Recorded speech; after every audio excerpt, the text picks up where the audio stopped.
আপনি কি ভেবেছেন আপনার নামাজ দিয়ে আপনি জান্নাতে যাবেন? আপনি তাহাজ্জুদ গুজার, সেজদা দিতে দিতে কপালে দাগ ফেলেছেন, এটা আপনারা জান্নাতে নেবে না। আপনি এলাকার সবচেয়ে বড় হাতেম তাই দানশীল, এই দানের ভরসায় বসে আছেন। কুশ্চিত কালো না। আমাদের নামাজ, আমাদের রোজা, আমাদের ইবাদত, এগুলোকে মিজানের পাল্লায় উঠালে কোনো ওজনই হবে না। তবে আমাদের একটা কৌশল জানা আছে, আমরা আল্লাহর রহমতের ভিখারি। আমরা সেদিন আগেই গুনার স্বীকৃতি দিয়ে দেব।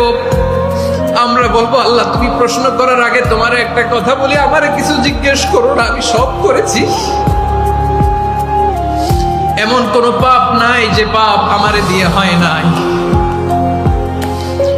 তোমার রহমত দিয়ে তুমি জান্নাতে পাঠাবা, তোমার দয়ায় জান্নাতে যেতে চাই, আমল দিয়ে না। পারবেন বলতে?